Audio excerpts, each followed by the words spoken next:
June 15th, 1944. 23:47 hours.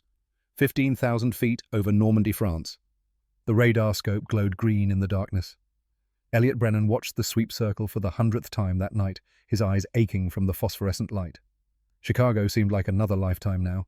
The mathematics degree from Northwestern, the quiet library where he'd studied calculus, the girl he'd left behind who stopped writing 3 months ago. All of it felt distant and unreal. Then a blip appeared on the scope. 20 miles out, moving fast from the east. Another blip. Then 3 more.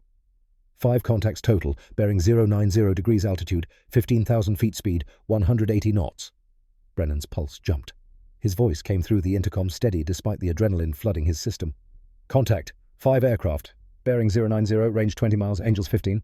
In the pilot's seat, Lieutenant Nathaniel Bridger felt his hands tighten on the control yoke. 26-year-old farm boy from Ohio who'd volunteered for this madness. 6 days since D-Day. 6 days since they'd rushed the Black Widows to France. 6 days of waiting for this moment. Behind Bridger, in the top turret, Staff Sergeant Wyatt Dalton from Alabama checked his 450 caliber machine guns for the 3rd time. 22 years old, married to Martha back in Mobile, father to a 4-month-old daughter named Emma he'd never seen. The photograph in his breast pocket showed a tiny face, eyes closed, wrapped in a hospital blanket. His hands shook slightly as he gripped the gun handles. The P-61, a Black Widow, sat in the dark sky like something prehistoric. Serial number 42-5559. 28,000 pounds of aircraft that looked wrong to anyone who understood aviation. Twin booms extending back from the engines like insect legs. A central nacelle housing the crew. Tricycle landing gear that seemed backwards after generations of tail draggers. And that radar dome on the nose, bulbous and awkward, making the whole aircraft look pregnant. The ground crews called it the Beast. The bomber pilots called it unnecessary. The fighter jocks called it a joke. The German pilots who'd seen it didn't call it anything. They were dead. Bridger armed the 4 ANM-2 20mm cannons mounted in the belly. 200 rounds per cannon, 800 rounds total. Each shell the size of a man's thumb, designed to punch through bomber aluminum like tissue paper.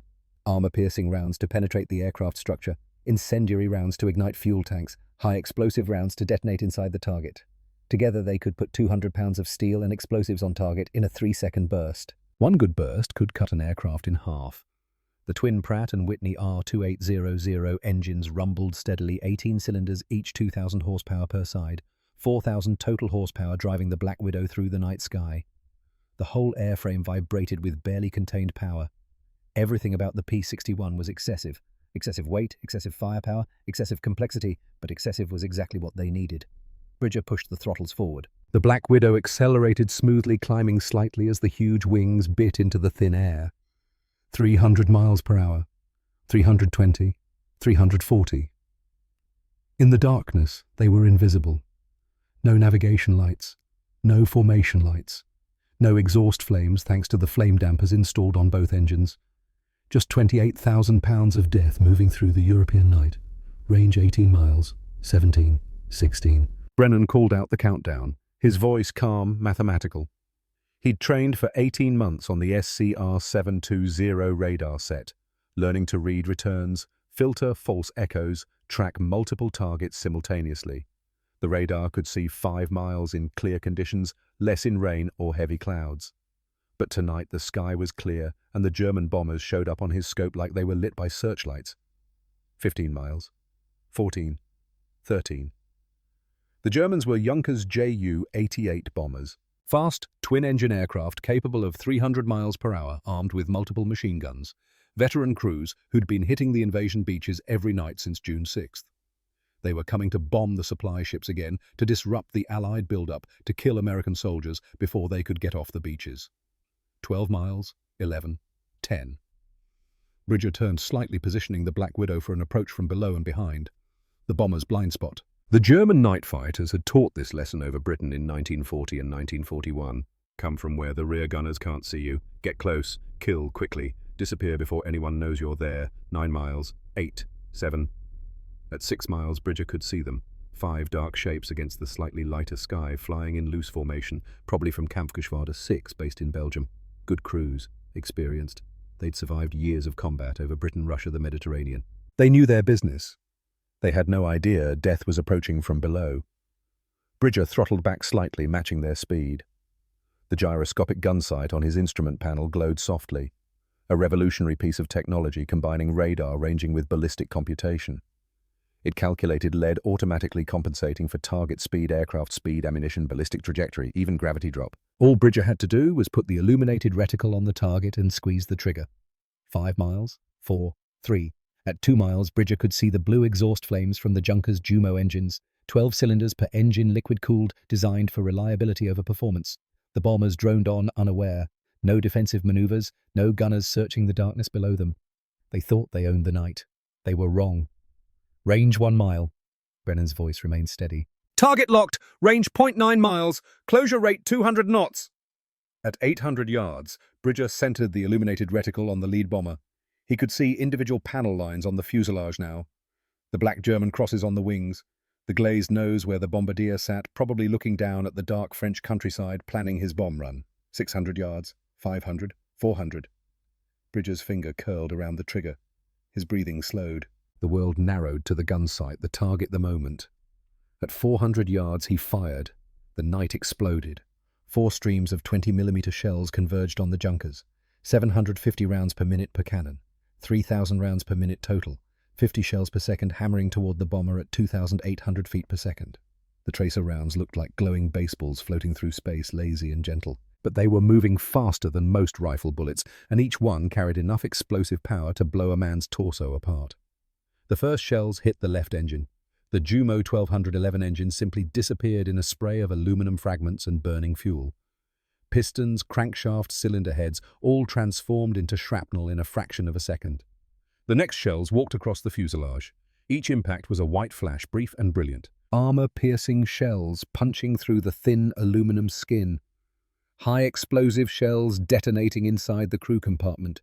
Incendiary shells igniting everything flammable. The bomber's center section disintegrated. 2 seconds. 80 rounds fired. A 30,000-pound aircraft transformed into burning fragments falling toward Normandy. The formation scattered immediately. Bombers dove, climbed, turned desperately. Their radio channels exploded with warnings in German. Nachtjäger. Nachtjäger. Night fighter. But which direction? Where was it? They couldn't see the Black Widow. Just darkness, and then their wingman exploding, and then more darkness. Bridger rolled left, following a bomber that broke toward the coast. This pilot was good. He threw his Ju-88 into a diving turn, trying to shake pursuit. The bomber could do 350 miles per hour in a dive fast for such a large aircraft. The P-61 followed easily. Those huge wings that everyone mocked gave the Black Widow a turn radius that shocked pilots used to conventional fighters. The spoilerons, a combination of spoilers and ailerons that Jack Northrop had designed specifically for this aircraft, provided roll rates that seemed impossible for something so heavy. The German tail gunner opened fire. 13mm machine guns spitting tracers that floated past the P-61's canopy like angry fireflies. Wyatt Dalton wanted to return fire, but Bridger's voice came through the intercom. "Hold fire! Save your ammunition!" They closed to 300 yards. The German pilot was skilled, throwing his bomber through maneuvers that would have shaken off most pursuers. Barrel rolls, split S turns, desperate climbs that bled off speed and energy. Nothing worked. Bridger waited, patient, calm. The farm boy who'd spent summers hunting deer in Ohio forests knew how to track prey. Wait for the moment. Don't rush. Let the target make a mistake. The Ju-88 leveled out, trying to build speed in a straight run. The pilot probably thought he'd lost his pursuer in the darkness. Bridger fired a 1-second burst. 20 shells slammed into the bomber's right wing. The fuel tank exploded, a brilliant orange fireball that lit up the sky for miles. The wing tore off at the root and the Junkers cartwheeled into the darkness, burning. 2 down in 90 seconds. The remaining bombers were running for their lives now, diving for the deck, trying to get low enough that the radar would lose them in ground clutter. But Elliot Brennan was an artist with the SCR-720 radar set. 18 months of training hadn't been wasted. He filtered out the false returns, tracked through the clutter, maintained lock on the fleeing targets. Third target, bearing 170, range 3 miles, descending through 8,000 feet. Bridger pursued. The airspeed indicator climbed past 400 miles per hour as they dove after the bomber. The P-61 was red-lined at 430, but Bridger had heard test pilots had taken it past 450 in emergency dives. The controls grew heavy, requiring both hands on the yoke. Below them, the junker's pilot was trying everything, jinking left and right, skidding, even firing flares to blind the pursuing fighter. The radar didn't care about flares. Bridger closed to 250 yards and fired. This time the shells found the cockpit. The entire front of the bomber exploded in a shower of glass and aluminum. The pilot, co-pilot, bombardier, navigator, all gone in an instant. The junkers nosed over and went straight in, impacting in a French wheat field with a flash that lit up the countryside for miles. 3 bombers destroyed in 3 minutes. The other 2 had vanished, either running for home at full throttle or diving so low that even Brennan couldn't find them on the scope. Bridger climbed back to patrol altitude, checking fuel gauges. 180 gallons burned in the combat. Still had enough to patrol for 2 more hours. The twin R2800 engines ran smooth. All temperatures normal. Oil pressure steady. The P-61 had performed flawlessly. But this was just the beginning. Bridger's hands were shaking now, adrenaline draining away, replaced by a strange emptiness. He'd just killed at least 15 men. Probably more. Bomber crews were usually 5 or 6 per aircraft, times 3 aircraft. 15 to 18 men who'd woken up this morning in Belgium, eaten breakfast, climbed into their bombers, and now would never go home.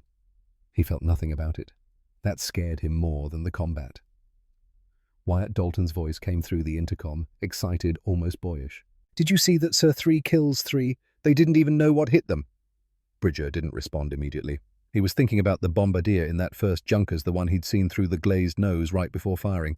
Young face, maybe 20 years old. Looking down at France, probably thinking about the bomb run, about getting home for breakfast. And then 80 rounds of 20mm shells turning him into meat. "Yeah," Bridger finally said. "I saw it." They flew back to base in silence. The story of how they got here started 4 years earlier in 1940, when the world was learning what night bombing really meant. London burned. Rotterdam burned. Warsaw burned. German bombers owned the darkness, appearing without warning, dropping their bombs, disappearing before fighters could intercept. The British developed primitive night fighters, putting radar sets in Bristol Beaufighters and de Havilland Mosquitoes. The results were mixed. The radar was temperamental. The tactics were improvised. But it worked well enough to prove the concept. The United States Army Air Forces watched and decided to skip the learning curve entirely. Instead of adapting day fighters for night work, they would build the ultimate night fighter from scratch. Purpose-designed, purpose-built, no compromises.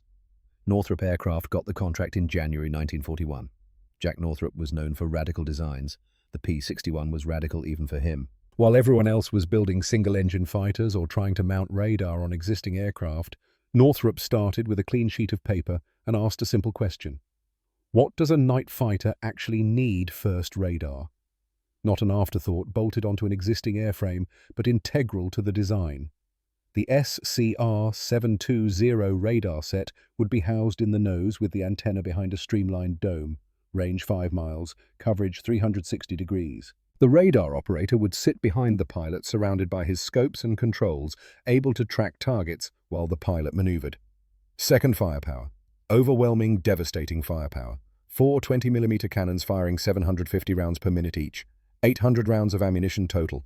16 seconds of continuous fire. Enough to destroy any bomber in existence with a single burst. Third endurance.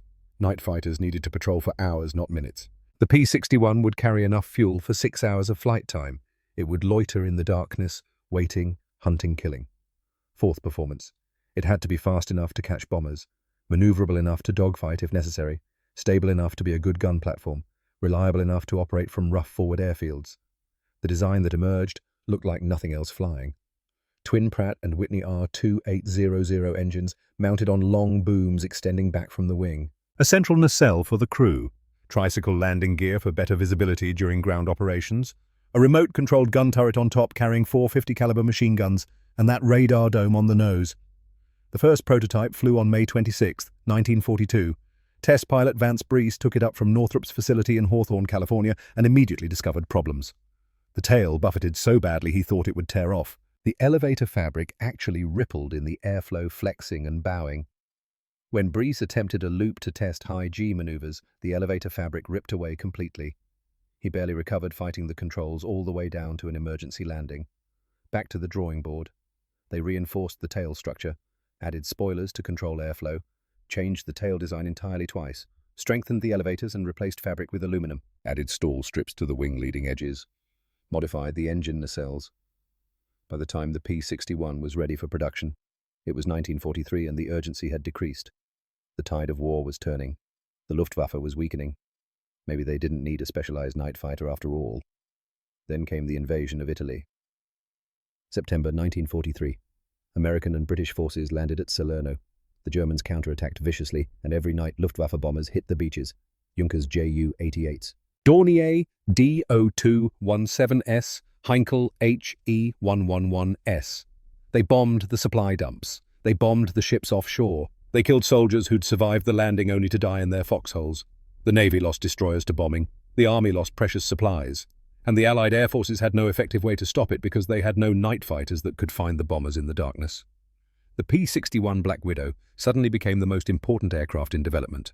Production ramped up. Crews trained frantically. And by June 1944, the first operational P-61s were ready. Nathaniel Bridger had been flying P-38 Lightnings when the call came for volunteers. Twin-engine fighter pilots only. The P-61 was too complex for single-engine pilots to transition too quickly. You needed experience managing two engines coordinating throttles, understanding asymmetric thrust. Bridger volunteered immediately. Not because he was brave. Not because he was patriotic, though he was both those things. He volunteered because he was bored. The P-38 was a fine aircraft, but it was a day fighter. You took off at dawn, flew patrol, shot at Germans if you saw any, landed at dusk. Routine. Predictable. Night fighting sounded different, dangerous, challenging.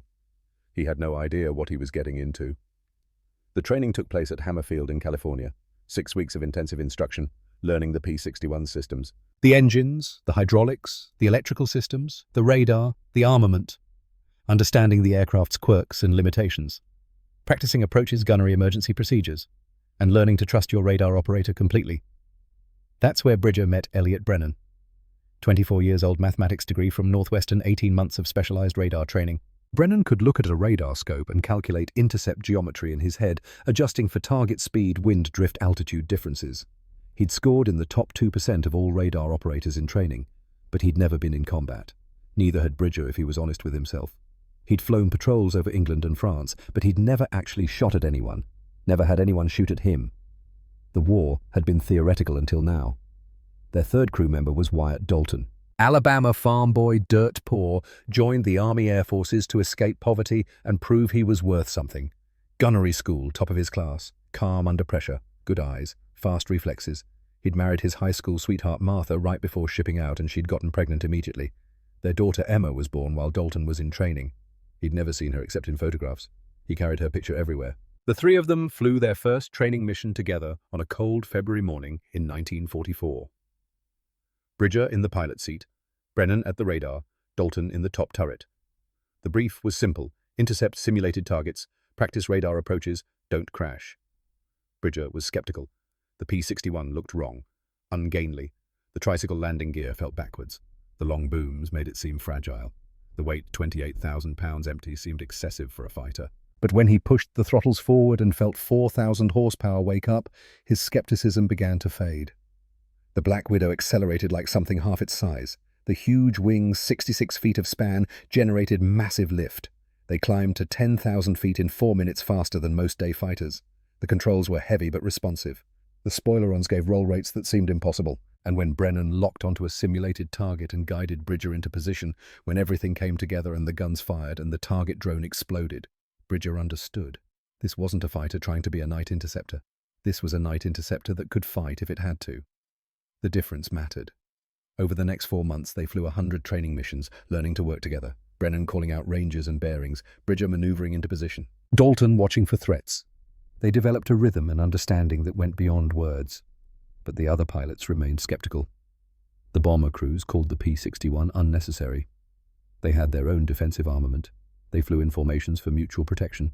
They didn't need fighter escort at night. The day fighter pilots were worse. They looked at the Black Widow's weight, its size, its complexity, and laughed. Too heavy to turn, too slow to catch anything modern, too complicated to maintain in forward conditions. One P-51 Mustang pilot, a captain named Reynolds who'd scored 6 kills over Germany, was particularly vocal. "That thing's a freight train with wings," he said loud enough for everyone in the briefing room to hear. "First time it tries to maneuver, it'll snap its own wings off." Bridger said nothing. but he remembered. 3 days later, they staged a mock combat exercise. 4 P-51 Mustangs against 1 P-61 Black Widow. The Mustangs would try to intercept and shoot down the night fighter. Standard fighter tactics. Use their speed and maneuverability to dominate. Captain Reynolds led the Mustangs. The exercise began at 15,000 feet, the Black Widow orbiting lazily, while the Mustangs climbed to altitude. Reynolds split his formation, 2 aircraft high, 2 low classic pincer attack. Brennan picked them up on radar at 12 miles. 4 contacts, 2 high at Angels 18. 2 low at Angels 12, range 11 miles and closing. Bridger turned toward the threat accelerating. The P-61's top speed was 366 miles per hour slower than the P-51's 440. But in the vertical plane, those huge wings made all the difference. The first 2 Mustangs dove to attack. Bridger pulled up to meet them, trading speed for altitude. The P-61 climbed like it weighed nothing, the 4,000 horsepower and massive wing area defying physics. The Mustangs flashed past below, missing their shot. Bridger rolled inverted and pulled through, following them down. The spoiler-ons snapped the Black Widow into a roll faster than the Mustang pilots expected. Bridger got tone on Reynolds' wingman simulated kill with the gun camera. 1 down. The other 2 Mustangs tried to bracket him, 1 on each side. Classic scissors maneuver.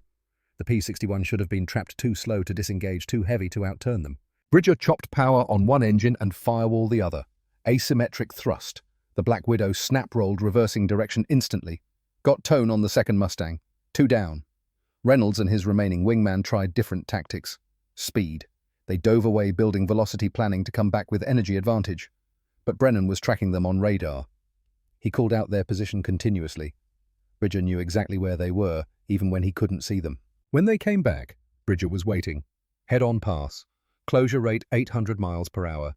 In a real fight, the P-61's 4 20mm cannons would have shredded both Mustangs before they got close enough to fire their 50s. Exercise over. 4 simulated kills for the Black Widow. 0 for the Mustangs. In the debriefing room afterward, Captain Reynolds was silent. The smirk was gone. He looked at Bridger with something like respect mixed with confusion. "How did you do that?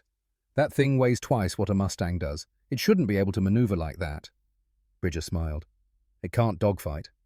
But it doesn't have to. The radar tells me where you are. The cannons kill you before you know I'm there. And if you do find me, those big wings and all that power mean I can go vertical and you can't follow." Reynolds nodded slowly. "I underestimated it. We all did." "Yeah," Bridger said. "The Germans are going to do the same thing. That's when we kill them." They shipped out to England in May 1944, part of the 422nd Night Fighter Squadron. 18 P-61s, 54 crew members, ground support personnel. They arrived at a base in southern England just as the invasion preparations reached fever pitch. The mechanic assigned to Bridger's aircraft was Sergeant Silas Kowalczyk, 28 years old, Polish-American from Detroit. He'd worked in an automotive plant before the war building engines for Packard. He understood machinery the way some men understood music. Intuitive, natural. Kowalczyk looked at the P-61 and fell in love. "She's complicated," he said, running his hands over the engine cowling. "Temperamental, but she's got good bones. I'll keep her flying, Lieutenant. You just bring her home." Bridger appreciated that. A good crew chief could make the difference between life and death. The P-61 had 2,000 moving parts hydraulics for everything turbo superchargers that needed constant adjustment electrical systems that could short out in bad weather. Without skilled maintenance, it would never leave the ground. They flew their first operational mission on June 9th, 3 days after D-Day.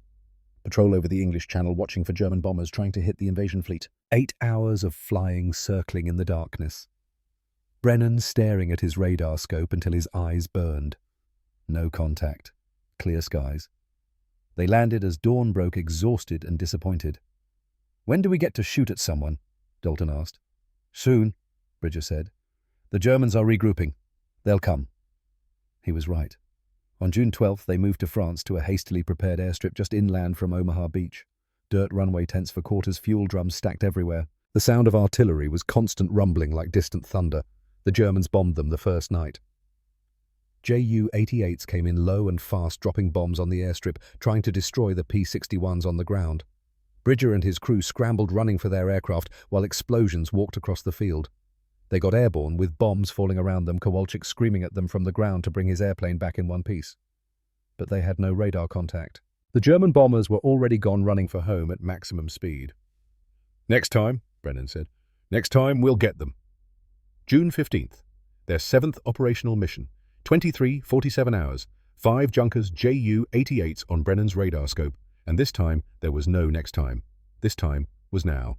3 bombers destroyed in 3 minutes. They landed at 01:15 hours, 2.5 hours after takeoff. Kowalczyk was waiting, standing next to the P-61, smoking a cigarette. When the engines shut down and the propellers stopped spinning, he climbed up on the wing and looked at the gun ports. 680 rounds remaining out of 800. 120 rounds fired. 3 kills. 40 rounds per kill. Kowalczyk whistled softly. The Germans are going to learn to be afraid of this thing. Bridger climbed out of the cockpit legs, shaky hands still trembling. Wyatt Dalton was grinning excited, talking rapidly about the explosions, the tracers, the way the bombers just came apart. Elliot Brennan was quiet. He'd been doing the mathematics in his head. 40 rounds per kill. Each round weighed about half a pound. 20 pounds of metal and explosives per aircraft destroyed, times 3 aircraft. 60 pounds of ammunition to kill 15 to 18 men. The efficiency was remarkable. The implication was horrifying. Bridger walked away from the aircraft and vomited behind a fuel drum. Nobody saw him, or if they did, they pretended not to. Combat affected everyone differently. When he came back, Kowalczyk handed him a canteen of water. "First time's always hardest," the mechanic said. "How many times have you killed someone?" Bridger asked. "Never. I just fix the machines. You're the one who pulls the trigger." Bridger nodded. That was true. He'd pulled the trigger. He'd killed those men, not the aircraft, not the cannons. Him. He'd have to live with that. The intelligence report came through at 0300 hours. German radio intercepts confirmed 5 Ju-88s from Kampfgeschwader 6 had failed to return from their mission. Belgian resistance reported seeing 3 aircraft shot down over France, burning as they fell. 3 confirmed kills for Lieutenant Nathaniel Bridger and crew. The war had begun in earnest, and the Black Widow had announced its presence. Word spread through the Luftwaffe quickly. A new American night fighter, heavy cannons, radar that could see in complete darkness. Kills in a single burst. Invisible, until the tracers started flying. The German bomber crews began to fear the night sky over France. But they didn't know the worst part yet. The worst part was that the P-61 could do more than just kill bombers. It could fight. And the German aces were about to learn that lesson the hard way. July brought heat and blood to Normandy. The Allied breakout from the beaches had begun, but progress came slowly measured in yards purchased with lives. Every night, German bombers tried to disrupt the advance. Every night, the P-61 Black Widows hunted them. Nathaniel Bridger flew his second mission on July 3rd. Single Dornier, WW2 caught 40 miles inland heading for the supply dumps at Carentan. The bomber never saw them coming. Elliot Brennan locked the target at 6 miles. Bridger closed to 400 yards, 1 burst, 50 rounds. The Dornier's right wing folded upward and the aircraft tumbled into a forest, exploding on impact. Kill number 4, July 8th. 2 Heinkel He, 111s over the beaches, both destroyed within 2 minutes of each other. Bridger got 1. Another P-61 from the squadron got the second. They landed back at base just after midnight, and the ground crews painted small German crosses on the nose of aircraft 42-5559. 6 kills now. 1 more, and Bridger would be an ace. But the number meant nothing to him. Each cross represented men who'd burned alive or died on impact, or bled out in the wreckage. Young men, probably. Teenagers and 20-year-olds with families back in Germany who would get telegrams saying their sons weren't coming home. Bridger tried not to think about it. The missions blurred together. July 12th, 1, Ju-88. July 19th, 2, Do-217S. July 23rd. Another Ju-88 that tried to run and almost made it to Belgium before Brennan's radar found it in the darkness. July 27th. A Heinkel flying so low it was nearly scraping the treetops trying to avoid radar detection. Didn't work. Brennan picked it up at 3 miles and Bridger shot it down over a farmer's field near Caen. 15 missions in 6 weeks, 10 confirmed kills. The other P-61 crews were having similar success. The 422nd Night Fighter Squadron was establishing a reputation. The beast that everyone had mocked was proving its worth in German blood. But something else was developing too. The crew was becoming a unit, a brotherhood. It happened gradually, the way all important things happen, small moments accumulating into something larger. Wyatt Dalton showing Bridger another photograph of baby Emma, now 5 months old, smiling at the camera. Elliot Brennan, calculating that they'd flown 127 combat hours together, which meant they'd survived 7,620 minutes when any single minute could have killed them all. Sergeant Kowalczyk, working through the night to repair flak damage fabricating parts from scrap metal when proper replacements weren't available. They started eating meals together, playing cards in the tent they shared, writing letters home while sitting around the same kerosene lamp. Small rituals that meant everything. Dalton talked about Alabama, the farm where he'd grown up, his father who'd died when Wyatt was 12, leaving him to help his mother run the place. How they'd lost it anyway during the Depression. How he'd promised himself he'd never be poor again, never let his children go hungry the way he had. "When I get home," Dalton said one night, shuffling cards, "Emma's going to be walking, maybe talking. I'm going to teach her to read. Going to make sure she goes to school. She's going to have opportunities I never had." "She'll be proud of you," Bridger said. "I hope so. I hope when she's older and asks what I did in the war, I can tell her something that makes sense, not just that I killed people." Brennan looked up from the letter he was writing. "You protected people. That's what you tell her. We're stopping bombers from killing Allied soldiers. Every bomber we shoot down is lives saved on our side. You think it balances out? I don't know, but it has to mean something." The mathematics of death. 15 German aircrew killed versus perhaps 50 Allied soldiers saved per bomber destroyed. The equation looked favorable on paper, but equations didn't capture the reality of burning aircraft and men screaming as they died. Bridger wrote letters home to Ohio to his mother and father and younger sister. He couldn't tell them about the missions, about the killing, about the way his hands shook after combat.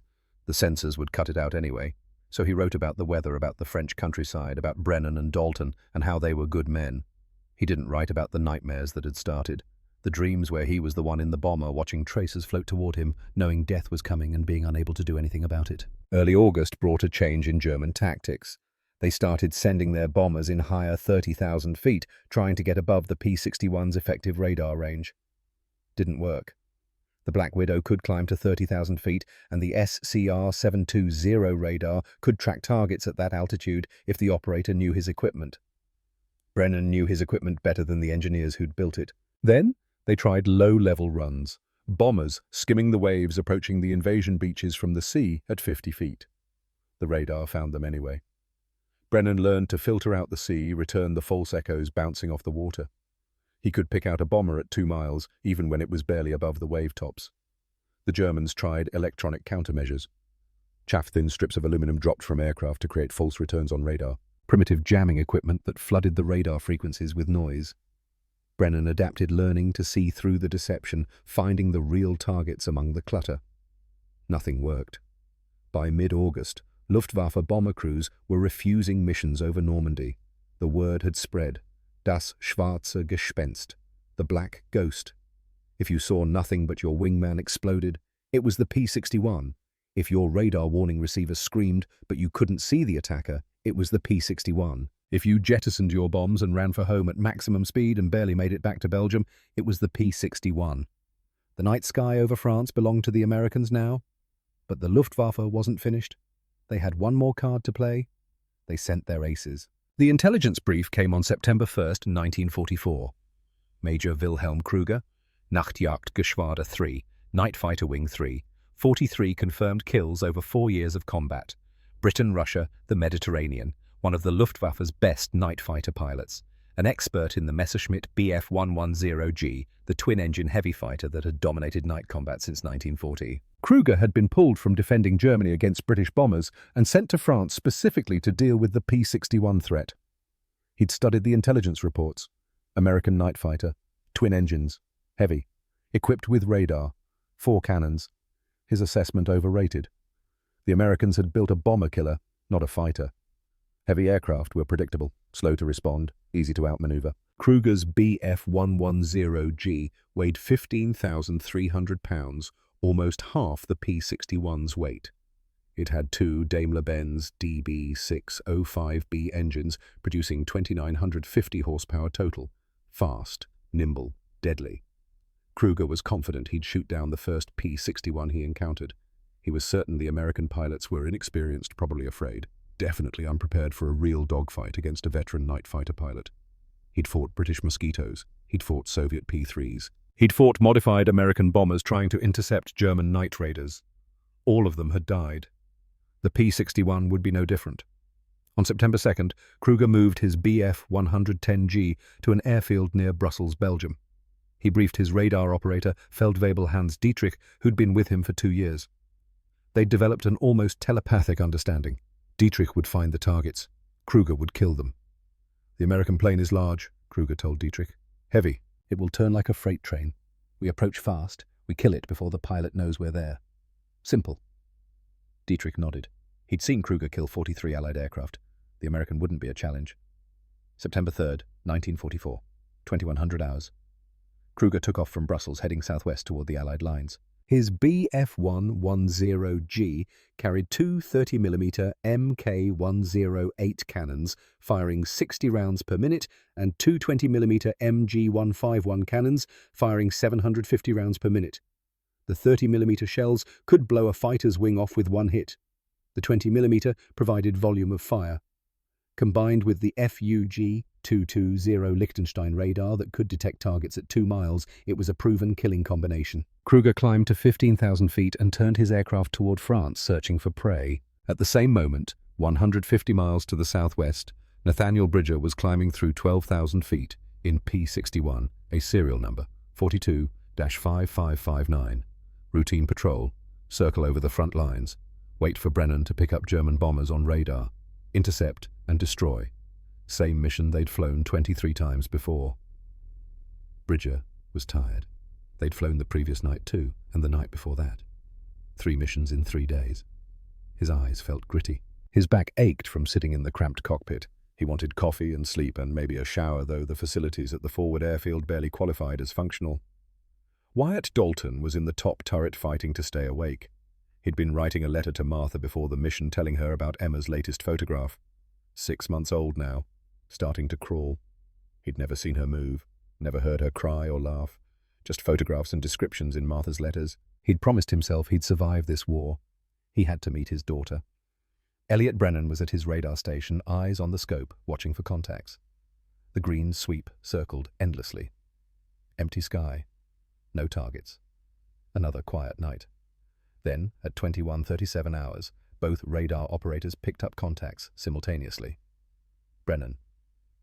Contact bearing 045, range 8 miles, Angels 15, Dietrich, contact. Peilung 210, Entfernung 13 Kilometer Höhe, 5000 Meter. 8 miles. 13 kilometers. Same distance, different measurements. 2 night fighters, purpose-built killing machines detecting each other at the same instant. Both turned toward the contact. Both accelerated.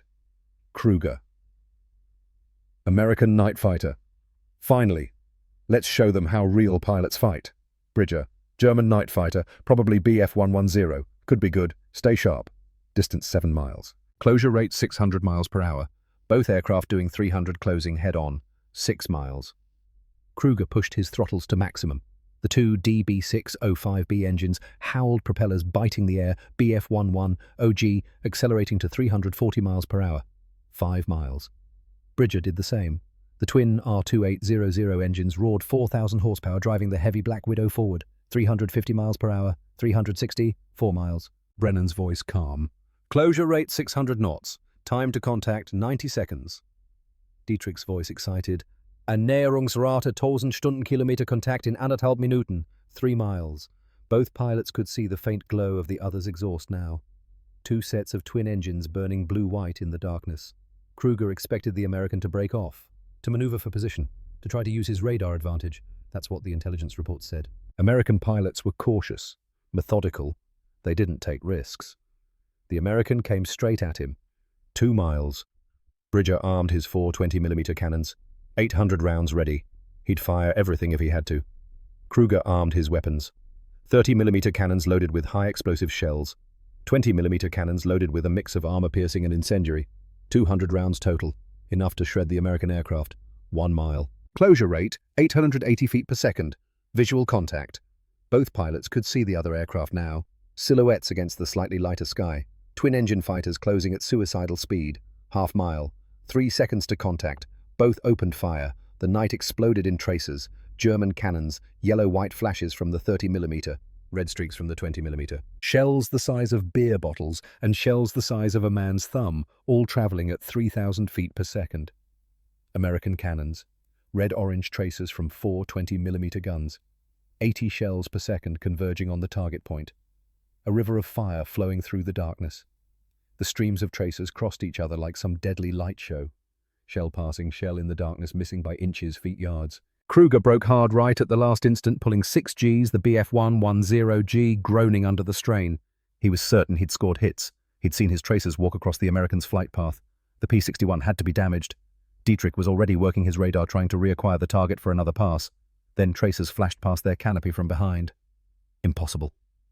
Kruger looked back and saw the P-61 on his tail 400 yards back, matched perfectly to his turn. How the American aircraft weighed 28,000 pounds. The BF-110G weighed 15,300. The lighter aircraft should turn inside the heavier one. Basic physics. Basic aerodynamics. But the Black Widow was glued to his 6 o'clock position. Kruger dove, pulling negative G, trying to use vertical separation. The P-61 followed. He pulled up hard, climbing, bleeding speed, trying to force an overshoot. The P-61 matched him, those huge wings and 4,000 horsepower keeping pace. He rolled left. The P-61 rolled with him, the spoiler on, snapping the heavy aircraft through the roll faster than should be possible. 3 minutes of desperate maneuvering. Kruger threw every trick he knew at the American. Split S, chandelle, barrel roll, high G turns that made his vision grey at the edges. Nothing worked. The P-61 stayed with him like it was welded to his tail. Kruger's confidence evaporated, replaced by something he hadn't felt in 4 years of combat. Fear. This pilot was good. Very good. And the aircraft was far more capable than the intelligence reports suggested. Dietrich's voice tight with stress. Herr Major, I cannot shake him. He's too close, too fast. Kruger. I know. Just hold on. But there was nowhere to go. Every time Kruger tried to disengage, the American was there. Every time he tried to reverse tracers, forced him to brake. The P-61 controlled the engagement completely. In the American cockpit, Bridger felt surprisingly calm. The P-61 was responding perfectly. Those massive wings that everyone mocked were giving him a turn radius that matched the German fighter. The powerful engines let him control energy, accelerating out of turns, climbing when needed. The radar kept the target illuminated even when he couldn't see it. This was what the Black Widow was designed for. Brennan's voice. Range 300 yards, locked solid. You have the shot. Bridger. Firing. 2-second burst. 80 rounds. Time seemed to slow. Bridger could see individual tracers arcing through space, red-orange streaks reaching out toward the German fighter. The shells traveled at 2,800 feet per second, but from his perspective they seemed lazy gentle. They weren't. The first rounds hit the BF-110G's left engine. The Daimler-Benz DB605 B engine, 1,475 horsepower, 12 cylinders of precision. German engineering simply ceased to exist. Pistons, crankshaft, camshaft, all transformed into shrapnel. Burning fuel sprayed backward, igniting hydraulic lines. The next rounds walked up the fuselage toward the tail. 20mm high-explosive shells detonating every few feet. The tail structure, already stressed from violent maneuvering, disintegrated. Vertical stabilizer gone. Rudder gone. Horizontal stabilizers shredded. The BF-110G went into an uncontrolled spin. Kruger made the decision instantly. Bail out. The aircraft was dead. No power on the left side, no tail control. Spinning at 4,000 feet and losing altitude fast. Rouse, rouse, rouse. He pulled the canopy jettison handle. The canopy blew away. Wind screamed through the cockpit. He unfastened his harness and rolled out into the darkness. Dietrich followed 3 seconds later. 2 parachutes blossomed in the night sky.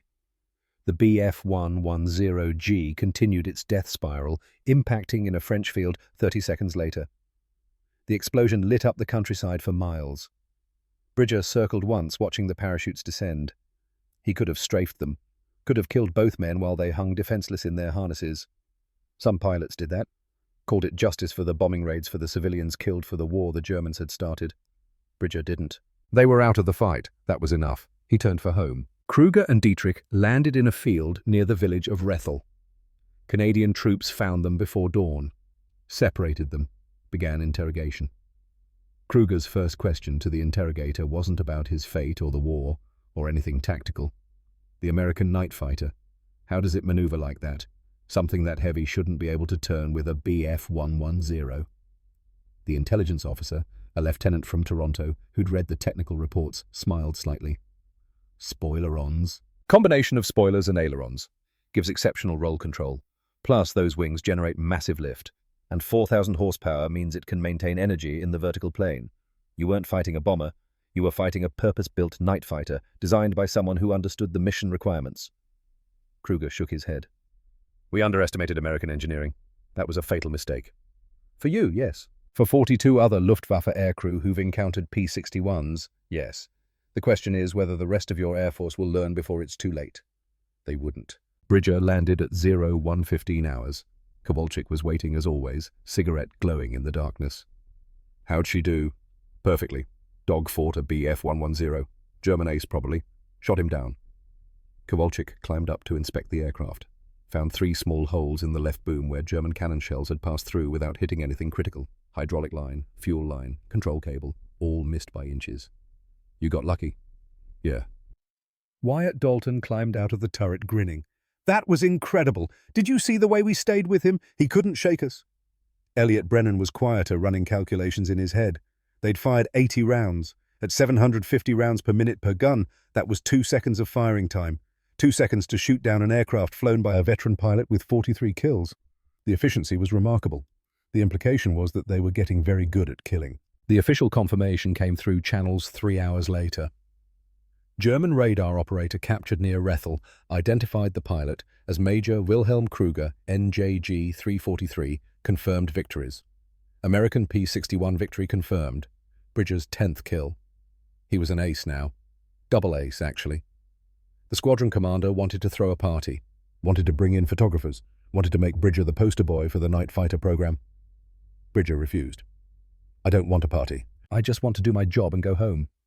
You shot down one of their best pilots. That's worth celebrating.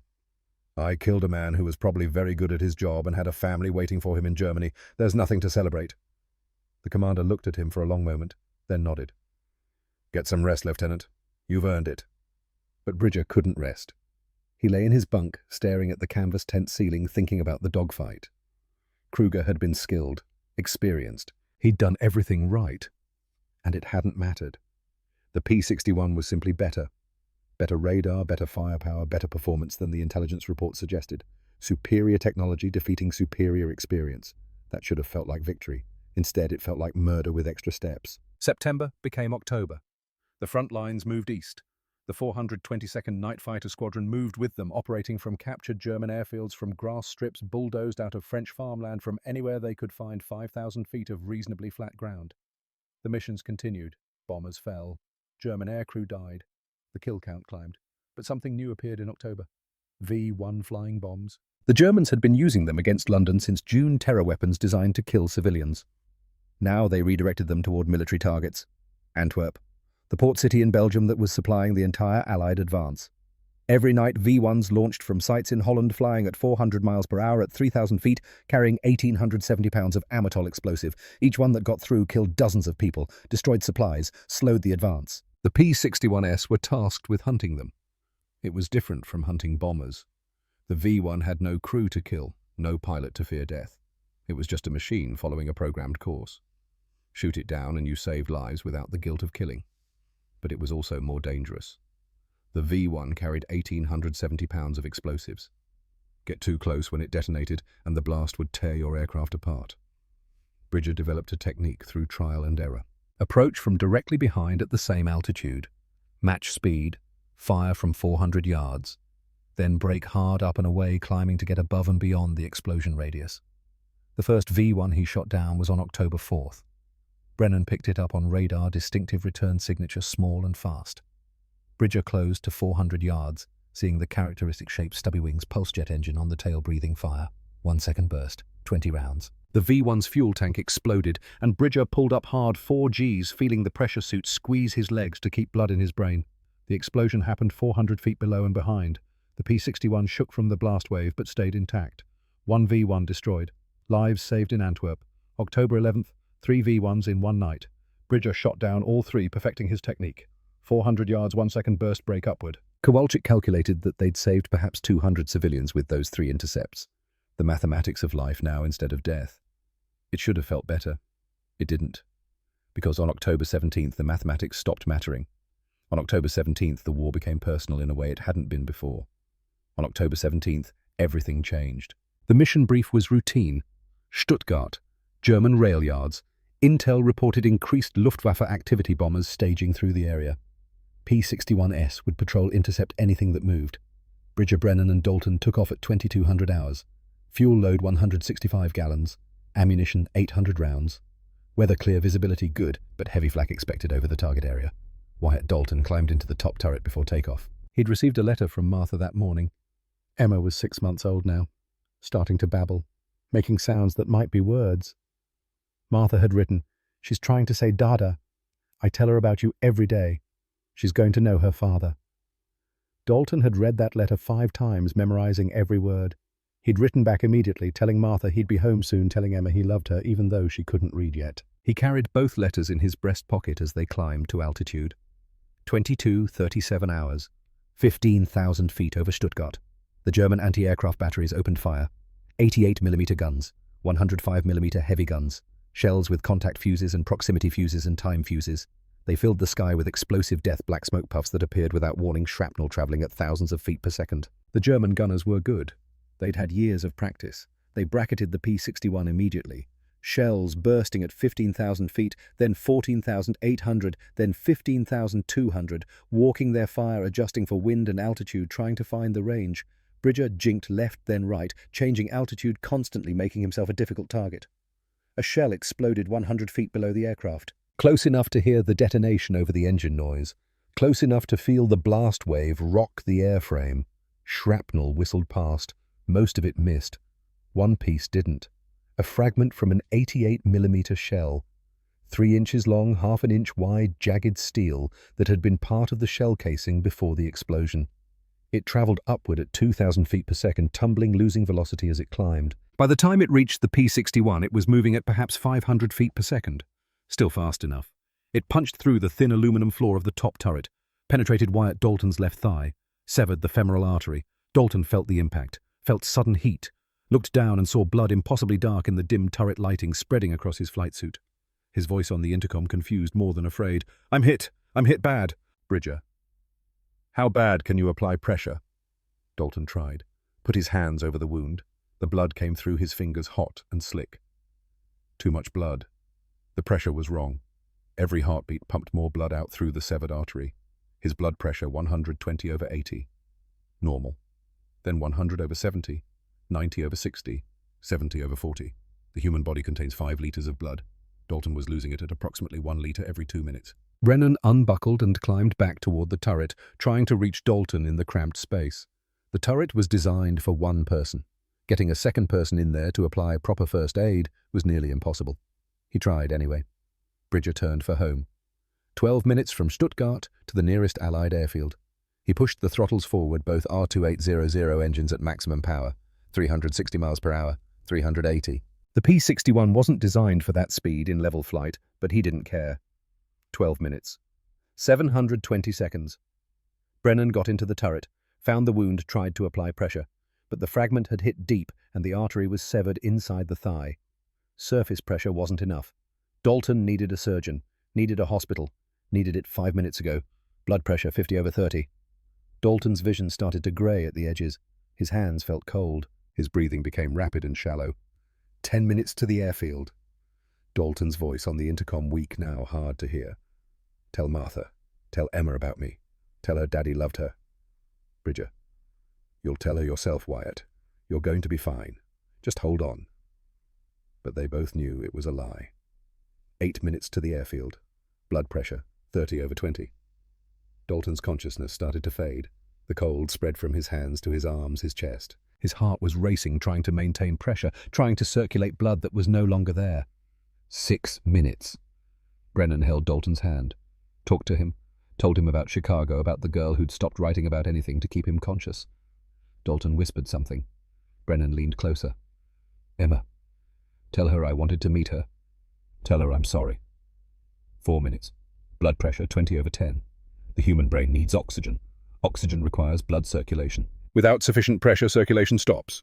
Brain cells begin dying. 2 minutes. Dalton stopped responding. His eyes were open but unfocused. His breathing was shallow, irregular. His heart was still beating, but barely. Bridger saw the airfield lights ahead, pushed the nose down, diving trading altitude for speed. The airspeed indicator climbed past 400 miles per hour. The airframe shook. He didn't care. 1 minute. Blood pressure unmeasurable. Dalton's heart gave 3 more beats, then stopped. His brain, starved of oxygen for too long, shut down. His breathing ceased. 23:06 hours. Wyatt Dalton died. Age 22 years, 7 months, 11 days. Bridger landed 30 seconds later. Medics were waiting. They climbed into the turret, checked for pulse, tried to resuscitate. Worked for 10 minutes before admitting what everyone already knew. Dalton was gone. Bridger climbed out of the cockpit, walked to the side of the aircraft, looked at the blood pooling in the turret, dripping down through the aluminum floor, falling to the ground in dark drops. 3 inches of steel. 3 inches of random chance. 3 inches between life and death. He sat down on the ground and put his head in his hands. Brennan sat next to him, said nothing. There was nothing to say. Kowalczyk approached an hour later after the medics had removed Dalton's body. The mechanic looked at the hole in the turret floor. 3 inches wide. Could have hit anywhere. Could have hit a structural member and bounced off harmlessly. Could have hit the ammunition bay and exploded the entire aircraft.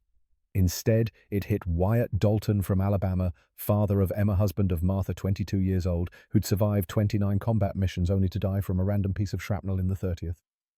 Kowalczyk said quietly, "I'll fix the turret. Get her ready for the next mission." "There's not going to be a next mission," Bridger said. "Sir, I'm done. I'm not flying anymore." Brennan grabbed Bridger's arm. "Nate, you don't mean that. A piece of metal 3 inches long just killed the best man I know. For what? We shot down some bombers. We saved some supplies. Was that worth Wyatt's life?" "You know it's not about worth. It's about the mission. About stopping the Germans." Bridger laughed bitterly. "The Germans. Right. Like the pilot I shot down last month. Kruger. 43 kills. Probably had a family. Probably had friends who miss him. I killed him. And for what? So another German could replace him. So the war could keep going. What's the point?" Brennan didn't have an answer. They sat in silence as dawn approached. At 0500 hours, an orderly arrived with a telegram to send to Martha Dalton in Mobile, Alabama. "We regret to inform you." Bridger couldn't look at it. And that same night, at a different airfield 200 miles away, Sergeant Silas Kowalczyk was defusing an unexploded V-1 flying bomb that had landed near the flight line without detonating. Standard procedure. The Germans sometimes booby-trapped them. Had to be careful. Disconnect the fuse. Disable the warhead. He was careful. But 1,870 pounds of Amatol explosive doesn't care about careful. At 0320 hours, the V-1 detonated. There wasn't enough left of Kowalczyk to bury. When Bridger got the news at 0600 hours, he didn't react, didn't cry, didn't scream, just nodded. 2 friends dead in one night. The mathematics had finally caught up with them. October 18th, 1944.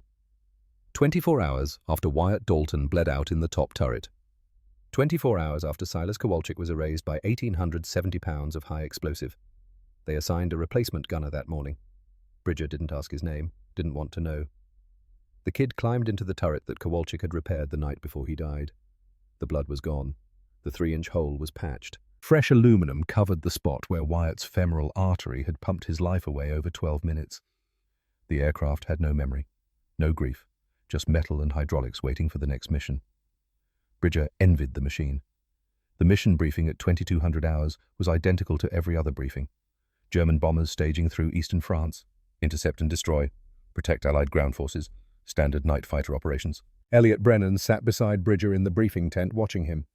The farm boy from Ohio who'd volunteered for adventure had disappeared, replaced by something harder, something that functioned but didn't feel. "Nate, you sure you're ready?" Bridger's voice was flat. "Does it matter?" "Yes, it matters. If your head isn't in this, we both die." "We're all going to die eventually. Wyatt proved that. The mathematics just determine when." Brennan wanted to argue. Wanted to say something about duty, about honoring the dead by continuing their mission. But the words tasted like ash before he could speak them. They flew that night. 2 Junkers Ju-88s over. Nancy illuminated perfectly on Brennan's radar scope. Bridger intercepted with mechanical precision. First bomber at 400 yards, 1 second burst, 20 rounds. The Ju-88's left wing folded upward and the aircraft tumbled into a forest. Second bomber 2 minutes later, same approach. Same burst. Same result. 80 rounds total. 2 aircraft destroyed. Perhaps 10 German aircrew dead. Bridger felt absolutely nothing. That frightened him more than combat ever had. The missions blurred together through late October and November. Every 2 or 3 days, the orders came. Every mission Bridger flew and killed with perfect technical efficiency. The scoreboard climbed. The intelligence officers praised his accuracy. The maintenance crews painted more crosses on the nose of aircraft 42-5559. 11 kills, 12, 13. German radio intercepts showed increasing panic among bomber crews. The Schwarzer Gespenst was destroying everything that flew. Some Luftwaffe pilots were sabotaging their own aircraft rather than face the night hunters. The Allies were winning the air war over Europe. Bridger didn't care. He flew because they ordered him to fly. He killed because targets appeared on Brennan's scope. He landed and filed reports and slept dreamlessly for 4 hours and repeated the cycle. The numbness was total, complete, merciful. Brennan watched his pilot deteriorate with growing alarm. The man who'd shown mercy to parachuting Germans, who'd felt guilt after the first kills, who'd broken down when Wyatt died, had vanished. Something else operated Bridger's body now, a machine that executed missions with ruthless efficiency but felt nothing about the work. November 15th, 18 missions since October 17th, 29 days of constant operations. The squadron doctor tried to ground him. "Lieutenant, you need rest, real rest, a week minimum. There's a war on. The Germans you're killing now are barely trained teenagers. The veterans are dead or captured. You're executing kids who can barely keep their aircraft straight and level. Then it should be easy." But it wasn't easy. November 23rd, a Ju-88 over the Rhine River. Bridger's first burst hit the cockpit, killed the pilot, but didn't destroy the aircraft. The bomber went into a flat spin, the co-pilot fighting desperately for control, losing altitude, 3,000 feet, 2,000, 1,000. Bridger had the shot, could have fired again, could have ensured the kill. He didn't. He watched the Ju-88 crash land in a frozen German field, the fuselage breaking apart but not exploding. Watched 3 crew members stumble out of the wreck in the moonlight. Teenagers, 17, maybe 18 years old, too young to shave. Too young for this. The old Bridger would have felt relief. The new Bridger felt vague disappointment that they might fly again. Brennan's voice crackled through the intercom. "You had the kill. Why didn't you take it? They're out of the war." "Are they? Or are you losing your edge?" Bridger didn't answer. Couldn't answer. They landed at 0200 hours. Bridger walked past the scoreboard without looking at the numbers. Brennan caught up with him outside their tent. "We need to talk." "About what?" "About the fact that you're trying to get yourself killed." Bridger stopped walking, turned slowly. "What are you talking about? You're taking unnecessary risks, flying too close to flak, chasing targets too low, pushing the aircraft beyond limits. It's like you're waiting for the right piece of shrapnel to find you, like you want to join Wyatt and Kowalczyk." "That's ridiculous." "Is it?" Brennan's voice rose. "Because from where I sit watching you fly every night, it looks like suicide by increments. You're just waiting for something to go wrong." "You don't know what you're—" Brennan grabbed Bridger's jacket, pulled him close. "Wyatt told me something 2 days before he died. Made me promise. He said if anything happened to him, I had to make sure you got home to Ohio. Said you were the best pilot he'd ever seen, and you deserved to survive this war. Wyatt's dead. Promises to dead men don't count." "They count to me." Brennan shoved him backward. "And they should count to you." "You think dying makes you a hero? You think Wyatt wanted you to throw your life away feeling sorry for yourself? He wanted you to live. He wanted you to go home and tell Emma about her father, about how brave he was, about how he talked about her constantly, even though he'd never met her." Something cracked in Bridger's chest, a fissure in the numbness. "I can't tell her that, Elliot. I can't tell her that her father bled out while I flew as fast as I could and it wasn't fast enough. I can't tell her that 3 inches of random steel took away her father and there was nothing anyone could do. I can't tell her the universe doesn't care about good men or fathers or people who deserve to live. It just kills whoever's standing in the wrong place at the wrong second. Then tell her he loved her." Brennan's voice broke. "Tell her he carried her picture everywhere. Tell her his last words were about her. Tell her something that makes his death mean something." "Nothing makes it mean something. Wyatt's dead. Kowalczyk's dead. Kruger's dead, 43 kills, and I shot him down like he was nothing. We're all going to die, and the only question is when. The mathematics don't work, Elliot. They never did." Brennan released Bridger's jacket. His voice dropped to barely above a whisper. "You're right. We might die tomorrow. Next week. Next mission. But until then, we keep flying. Not because we want to. Because if we stop, if we quit, then Wyatt died for nothing. Kowalczyk died for nothing. All of it was for nothing." Bridger wanted to argue, wanted to say it was already for nothing, But somewhere deep underneath the numbness, a small voice whispered that Brennan might be right. He nodded once.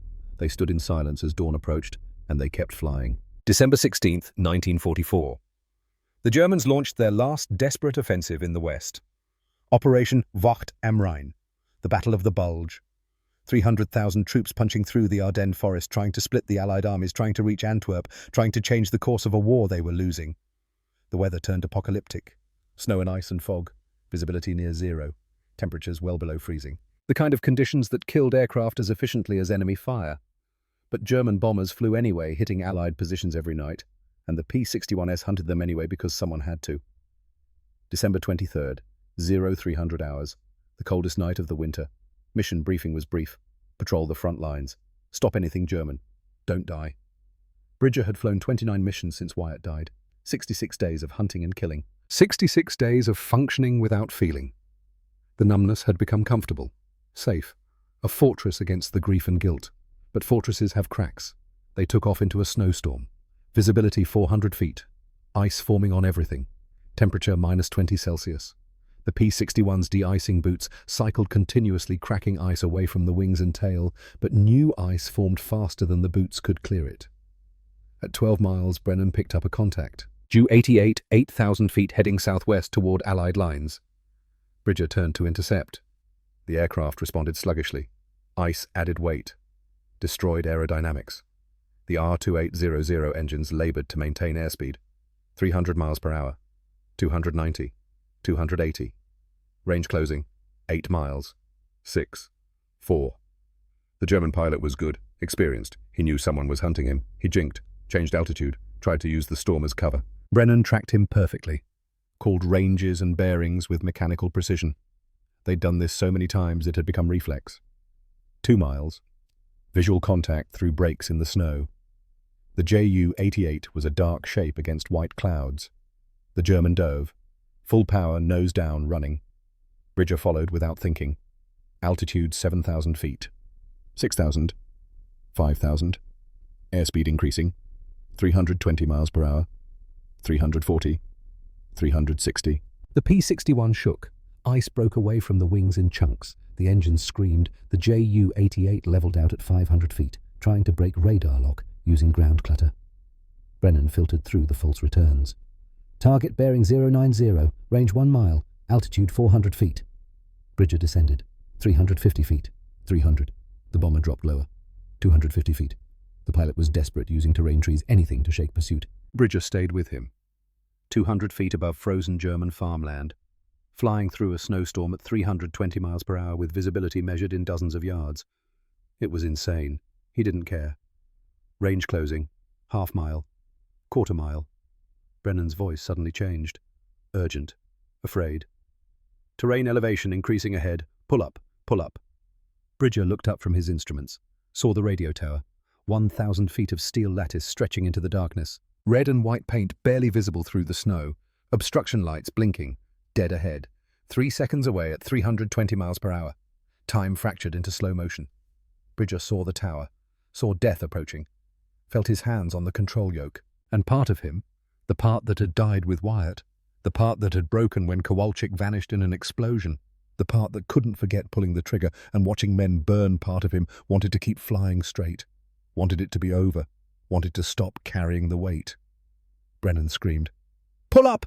Nate! Pull up now!" Bridger's hands moved, not because he wanted to live, because Brennan's voice penetrated the numbness and reminded him that he wasn't alone in the aircraft, that his death would kill Elliot too, that Wyatt had made Brennan promise to get him home. He yanked the control yoke back, both hands, full strength.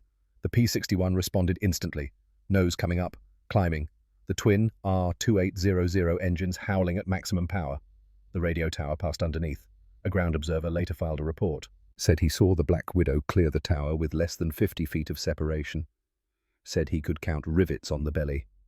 Said the Ju-88 hit the hillside 3 seconds later, exploding in a fireball visible for 20 miles. Bridger leveled out at 2,000 feet. His hands shook so violently he could barely hold the controls. His heart hammered against his ribs. Breath came in ragged gasps. Sweat froze on his face in the cold cockpit. He'd almost died. 50 feet from disintegrating against a radio tower at 320 miles per hour. And the realization that crashed through him was worse than the fear. He'd seen the tower. Some part of him had recognized the danger before Brennan's warning, and he'd almost made a choice, almost chosen death. Brennan's voice was shaking. Jesus Christ, Nate. We almost died. I know. You didn't see it. You were focused on the target. You weren't. I saw it, Elliot. Silence filled the intercom. Long, heavy, terrible. You saw it? Yeah. And you almost didn't pull up. Bridger couldn't answer. The truth was too awful to speak aloud. They flew back to base in silence, landed at 0400 hours, shut down the engines, sat in the darkness. Brennan spoke first. His voice was quiet, gentle, the way you'd talk to someone standing on a ledge. You wanted to hit that tower. No, I didn't care if I did. That's the same thing. Brennan unbuckled his harness, turned to face Bridger in the cramped cockpit. Wyatt didn't want you to die. He explicitly told me to make sure you got home. Those were his last words to me before that final mission. If something happens, make sure Nate survives this war. And you're disrespecting his dying wish by chasing death every time we fly. I'm not chasing. Yes, you are. Brennan's control broke. Tears streaked his face. You're flying reckless. Taking insane risks. And tonight you almost killed us both because you're so busy feeling guilty. You forgot that other people need you alive, that new kid in the turret whose name you won't learn. He almost died tonight because you don't care anymore. The fortress cracked. Bridger felt something he hadn't felt in 2 months. Pain. Real, raw, unbearable pain. I can't do this anymore, Elliot. I can't keep killing people. I can't watch more friends die. I can't pretend any of this matters when good men die and bad men survive, and it's all just random chance and mathematics. It matters because we're still breathing. Brennan grabbed Bridger's shoulders. It matters because Wyatt wanted us to be breathing. Every bomber we stop is American soldiers who don't die. The equation works, Nate. We're saving lives. By taking them. I've killed 17 people, 17 aircraft, maybe 100 men total, and for what the war keeps going. Germany keeps fighting. More kids get sent up in obsolete bombers. When does it end? When we win. And we're winning because pilots like you are stopping their bombers. That's what matters. Bridger's voice dropped to a whisper. I killed Kruger. 43 victories, veteran pilot, probably had a family. And I killed him because my aircraft was better. Not because I was braver or smarter, just because American industry built a superior machine. What does that make me? A soldier doing his job. It makes me a murderer with better tools. They sat in the cold aircraft as the eastern sky began to lighten. Brennan tried to find words that would heal the wound. Failed. Some damage went too deep for words to reach. But something changed in Bridger that night. Not healing, not acceptance, but a decision. He'd keep flying, not because he believed it mattered, not because the numbness had lifted, but because Wyatt had asked Brennan to keep him alive, and Brennan was asking him to honor that promise. He owed Wyatt that much, even if he couldn't forgive himself for surviving when Wyatt hadn't. January 1945 brought the final Allied push into Germany itself. The Luftwaffe was dying. Fuel shortages grounded most units. Experienced pilots were dead or captured or reassigned to defending the Reich. The replacements were children 16 and 17 years old with 40 hours of training flying obsolete aircraft held together with salvaged parts and desperation. Killing them felt like murder. Bridger did it anyway. January 12th. A Ju-88 that couldn't maintain altitude. The aircraft bobbed erratically, climbing and diving. Bridger closed to 300 yards and saw the pilot's face in the moonlight. A teenager. Terrified. Fighting controls he barely understood. One burst. 40 rounds. The bomber exploded. The boy never knew what killed him. 14 confirmed victories. February 9th. A lone Dornier DO-217 running for home. The pilot saw the P-61 and waggled his wings, the universal signal for surrender. Bridger held fire for 10 seconds, considered letting him go. But orders were orders. The mission was intercept and destroy. Surrender wasn't an option at 20,000 feet over enemy territory with nowhere to land. He fired. The Dornier fell burning into German forests. 17 confirmed victories.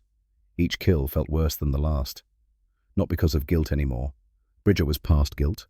But because the futility was becoming impossible to ignore. He destroyed aircraft. Germany built more. He killed pilots. Germany sent up younger ones.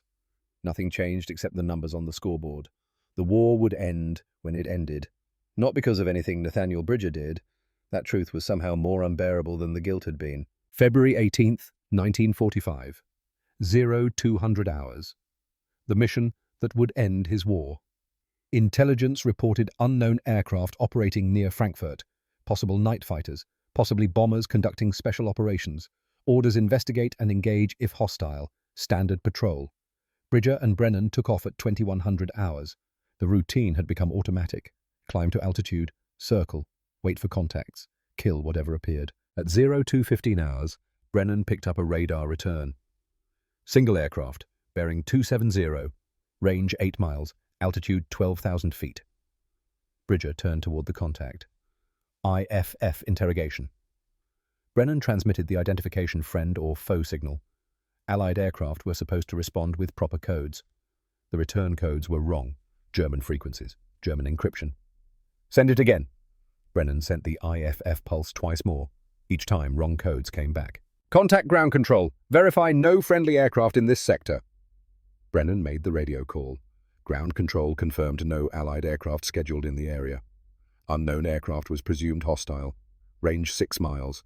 Bridger accelerated, closing for visual identification. 4 miles. Still too dark to see clearly. Overcast blocked the moon. 2 miles. Bridger attempted radio contact on Allied frequencies. Called in English. Called in the clear.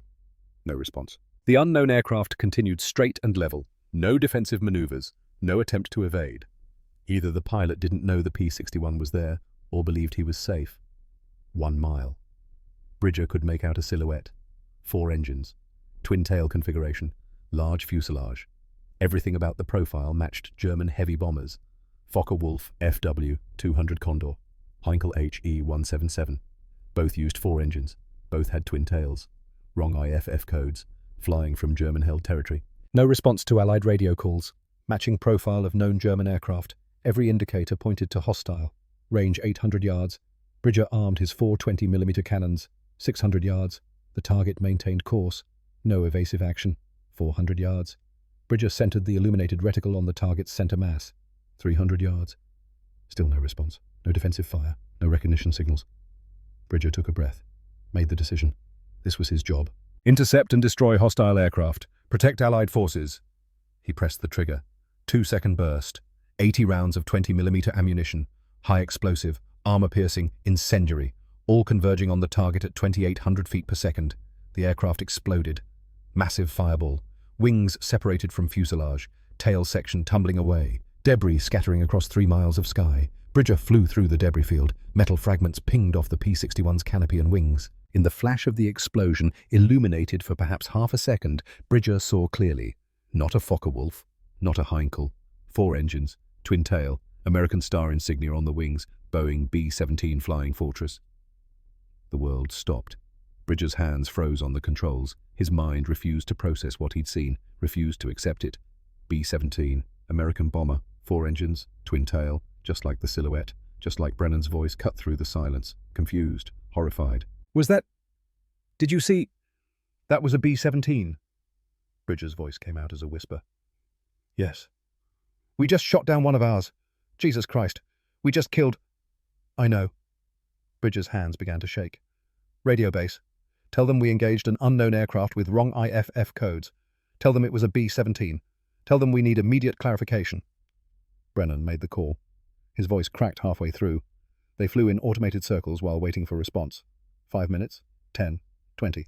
Bridger's mind was blank. White noise. Refusing to think about what he'd done. Finally, the radio crackled. Intelligence officer's voice, carefully neutral, professional. Aircraft was a captured B-17 being operated by OSS for covert insertion mission behind German lines. Crew of 10 American volunteers. IFF codes were deliberately scrambled to avoid interception during penetration of German airspace.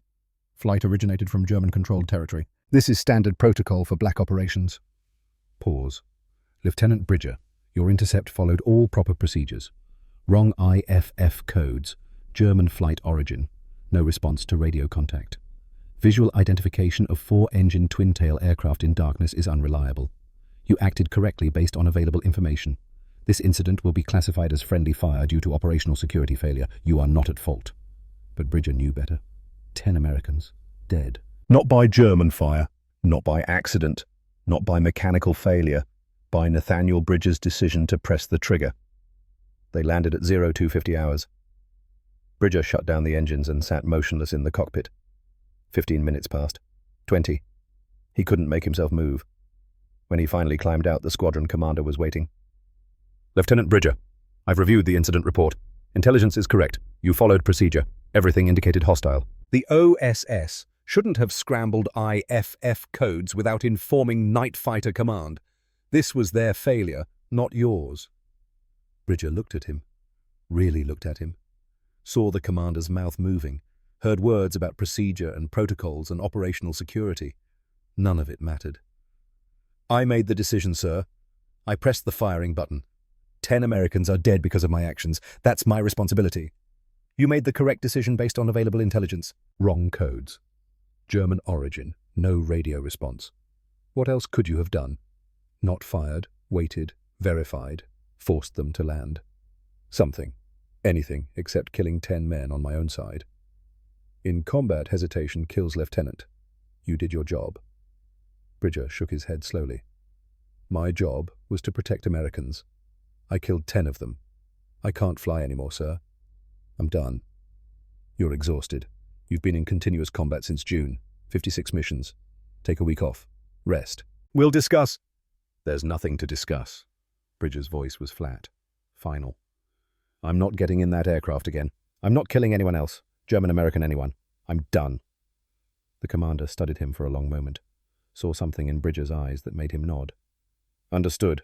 Report to medical for evaluation. You're officially grounded pending psychological review. Bridger walked away from P-61, a serial number 42-5559, for the last time. He didn't look back. Couldn't. Behind him, 17 German crosses painted on the nose, evidence of a successful combat record, proof of technical skill and tactical proficiency, and one unpainted cross, the one that would haunt him for the rest of his life. Lieutenant Garrett Thorne took over Bridger's aircraft 4 days later. 27 years old, Iowa farmer, steady hands, competent pilot with 19 missions completed, not exceptional, not gifted, just solid. Thorne climbed into the cockpit that Bridger had occupied for 9 months and felt the weight of what he was inheriting. The seat was warm from the sun. The controls were worn smooth from Bridger's hands. The gun sight still held Bridger's eye relief settings. 17 victories painted on the nose, plus one that would never be painted. One that Thorne knew about from the classified briefing. One that explained why Bridger had walked away. Thorne flew 23 more missions between February and May, shot down 11 German aircraft, added them to his personal total, became the squadron's highest-scoring active pilot. But he took no pride in it. The Germans he killed were children, barely trained. Flying aircraft that should have been in museums. The war was over in everything but official proclamation. Germany was collapsing. The Luftwaffe existed only on paper. Each kill felt hollow. Necessary, perhaps, but hollow. On May 8, 1945, at 11:41 hours, Germany surrendered unconditionally. The war in Europe ended. The shooting stopped. The dying stopped. The survivors looked at each other and wondered what came next. The 422nd Night Fighter Squadron compiled final statistics: 127 German aircraft destroyed, 18 Phi-1 flying bombs destroyed, 31 P-61 Black Widows lost to all causes, 93 American aircrew killed, kill ratio 2.7 enemy aircraft destroyed for every friendly loss, the best ratio of any American night fighter unit in the European theatre. But statistics couldn't measure what the survivors carried home, couldn't quantify the nightmares, couldn't calculate the cost of pulling triggers in darkness and watching men burn. Nathaniel Bridger sat in a medical tent on May 8th when they told him Germany had surrendered. He felt nothing. The war had ended for him 3 months earlier over Frankfurt, ended when he'd killed 10 men on his own side, ended when he'd realized that all the training and procedures and protocols couldn't prevent him from becoming exactly what he'd feared, a killer. The medical officer diagnosed combat fatigue, recommended rest and reassignment to non-combat duties, said Bridger would recover with time. Bridger didn't believe him. Some things you don't recover from. You just learn to live with them. Or you don't. They shipped Bridger home in June 1945. Ohio looked exactly the same. The farm where he'd grown up. Fields of corn and wheat. The small town where everyone knew everyone, all frozen in time, unchanged by the war that had consumed Europe.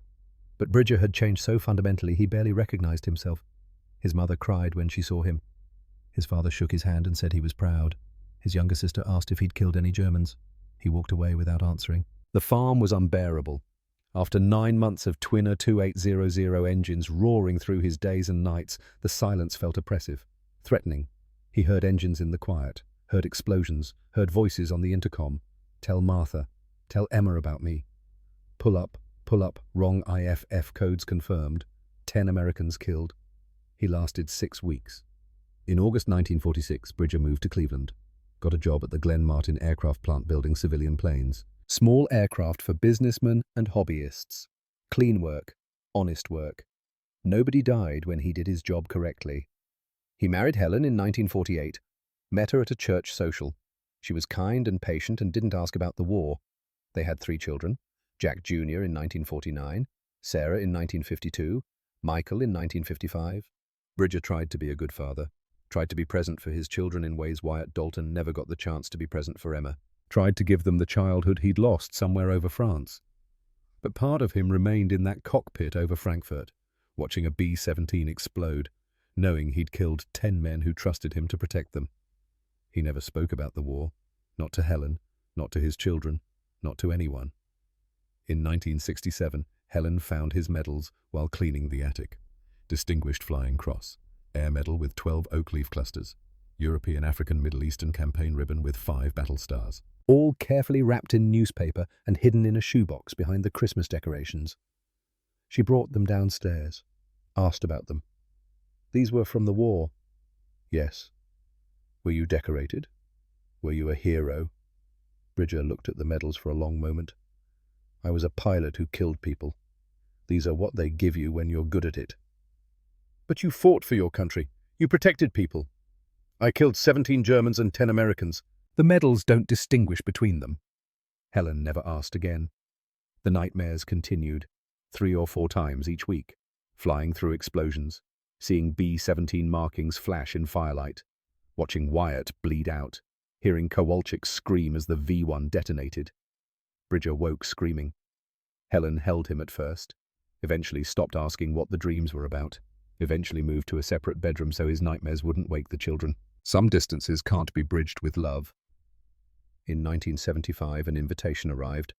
P-61 reunion, 30th anniversary of VE Day. Survivors gathering in Washington to remember the fallen and celebrate the victory. Bridger burned it without reading past the first paragraph. He didn't want to remember, didn't want to celebrate, didn't want to hear other pilots talk about their kills like they were proud accomplishments instead of ghosts that never stopped screaming. But his son, Jack Jr., found the ashes. Dad, you should go. You should see your old friends. They're not friends. They're men I served with. There's a difference. The invitation mentioned a special guest, a German pilot you fought, Wilhelm Kruger. Bridger's chest tightened. The ace. 43 victories. The man Bridger had shot down over the Rhine in September 1944. The man who was supposed to be dead. I'll go, Bridger said quietly. The reunion was held at a hotel near the Pentagon. 24 P-61 veterans, most in their 50s now. Some looked elderly, some appeared unchanged. All carried the same weight behind their eyes. Wilhelm Kruger was 61, grey hair, slight build, civilian clothes that hung loose on his frame. He'd spent 2 years in a Canadian POW camp, then returned to a divided Germany where his skills as a fighter pilot had no value. He'd eventually become a commercial pilot for Lufthansa. Spent 30 years flying cargo and passengers instead of hunting Allied bombers. When Kruger and Bridger met, they shook hands like old colleagues. You were the pilot, Kruger said. His English was excellent. September 3rd, 1944, over the Rhine. Yeah. I have wanted to meet you for 30 years, to ask one question. What's that? How did your aircraft maneuver like that? It weighed twice what my Bf-110 did. It should have turned like a freight train. But you matched every evasion I attempted. I could not shake you. How? Bridger explained. Spoilerons giving exceptional roll control. Massive wing area generating tremendous lift. 4,000 horsepower maintaining energy in vertical maneuvers. American engineering solving problems through brute force and innovation. Kruger listened carefully. Nodded. We underestimated American industry. That was our fundamental error. We thought individual skill and experience would overcome technological advantage. We were wrong. They talked for nearly 2 hours. About aircraft performance, about tactics, about the missions they'd flown and the men they'd killed and the war neither of them had wanted. They didn't discuss friends who'd died. That wound was still too fresh 3 decades later. As the reunion was ending, Kruger asked, "Do you still fly?" "No, haven't been in an aircraft since February 1945. "Why not?" Bridger met his eyes. Two men who'd tried to kill each other. Two survivors who'd outlived better men through luck and chance. "Because every time I think about flying, I remember bombers exploding. I remember a B-17 I shot down by mistake. 10 Americans dead because I followed procedure. I can't get back in a cockpit carrying that weight." Kruger nodded slowly, understanding without judgment. "I flew commercially for 30 years after the war. Every takeoff, I wondered if this would be the flight where the universe balanced the accounts, where I paid for the 43 men I killed. It never happened. I retired last year. I still wonder. Does it get easier? The guilt. No, you simply learn to function despite it, or you don't, and it destroys you slowly." Kruger paused. "We were soldiers. We followed orders. We did terrible things because our countries demanded it. Does that absolve us? I don't know. I will die not knowing." They shook hands again before parting. Two old warriors who understood each other better than anyone who hadn't killed could understand. Bridger's health declined through the 1980s. The nightmares worsened. He started drinking to sleep. Whiskey, bourbon, whatever dulled the memories enough to close his eyes without seeing explosions. Helen noticed the bottles hidden in the garage, confronted him, begged him to get help. He pushed her away. In 1987, the Veterans Administration finally gave his condition a name: post-traumatic stress disorder. They said he should have been treated decades earlier. Offered therapy, medication, support groups. It helped marginally. The nightmares decreased from 7 nights per week to 4. He reduced his drinking, started sleeping in the same room as Helen again. But the guilt never diminished, never faded, never released its grip. 17 German aircraft destroyed, 10 Americans killed by mistake. Wyatt Dalton dead from random shrapnel, Silas Kowalczyk erased by an explosion. All of it connected to Nathaniel Bridger's hands on triggers and his decisions in darkness. On April 14, 1993, at 3 a.m, Nathaniel Bridger died in his sleep. Heart failure, 74 years old. His last dream was of flying through fire, watching a B-17 explode, knowing he was responsible. Helen found him at dawn, called their children, made the arrangements. The obituary in the Cleveland Plain Dealer was brief. Nathaniel Bridger, 74, WW2 veteran. Survived by wife, Helen and children, Jack, Sarah and Michael, 7 grandchildren. Services: Friday at Holy Cross Cemetery, in lieu of flowers, donations to Veterans Mental Health Fund. Nothing about 17 victories, nothing about the Distinguished Flying Cross, nothing about shooting down a German ace, nothing about the German families who lost fathers and sons to his cannons, nothing about Wyatt bleeding out, nothing about 10 Americans dying by his mistake, nothing about 48 years of nightmares and grief, just World War II veteran, as if that explained everything. After the funeral, Bridger's children cleaned out the house, in the attic beneath decades of accumulated boxes and forgotten belongings. Jack Jr. found his father's logbook, leather-bound, pages yellowed with age, entries in neat pencil handwriting. Date, mission time, target, result. Emotionless data concealing a lifetime of trauma. The entries stopped on May 8, 1945, but at the bottom of the final page, written in shakier handwriting years later, was a final note: war ended. "We survived. Wyatt didn't. Kowalczyk didn't. 10 Americans I killed didn't. Was it worth it? I destroyed 17 enemy aircraft, saved lives by stopping bombers. The mathematics say I did more good than harm, but mathematics don't account for faces in dreams, for the randomness of who lives and dies, for carrying the weight of decisions made in darkness. I don't know if it was worth it. I'll never know. All I know is I made choices and men died, and I have to live with that until I don't." Note. Jack Jr. read it and wept. His father had carried that burden for 48 years without speaking of it once. The logbook was donated to the National Museum of the United States Air Force. It sits in their archives now, unread, except by occasional researchers who don't understand what the neat columns really mean. The P-61 Black Widow that Bridger flew, serial number 42-5559, was scrapped in 1949. The aluminum was melted down and recycled, possibly became part of civilian aircraft, possibly became cookware or car parts. The metal retained no memory of the missions flown or the men who died. But 4 P-61s survived in museums. The one at the Smithsonian National Air and Space Museum sits in a dimly lit corner of the World War II Aviation Gallery. Most visitors walk past it toward the more famous aircraft, the Spitfire, the Mustang, the B-17 Flying Fortress. Occasionally someone stops, reads the placard P-61, a Black Widow, Northrop Aircraft Company, 1944, first American aircraft designed from inception as a night fighter, SCR-720 radar, 420mm cannons, crew of 3, 127 enemy aircraft destroyed European theatre. Many crew members did not return home. In 2019, Bridger's grandson stood before that aircraft, 24 years old. Never knew his grandfather, who died 4 years before he was born. His father had told him, "Your grandfather was a war hero, but the war destroyed something inside him. He came home, but he never really came home." The grandson touched the cold aluminum fuselage, tried to imagine a 26-year-old farm boy from Ohio sitting in that cockpit, hunting in darkness, killing men he couldn't see, watching friends die, living with decisions that had no good answers. He couldn't imagine it. Nobody who hasn't lived it can. The German pilots stopped laughing after those first bursts of 20mm cannon fire shredded their formations over Normandy. They learned to fear the American night fighter with its invisible radar and devastating firepower. They learned that technology and industrial might could overcome experience and skill. But the Americans who flew the Black Widow learned something far darker. They learned that victory and survival are not the same thing, that you can win every battle and still lose yourself. That killing, even when justified and necessary and sanctioned by nations, exacts a price that compounds across decades.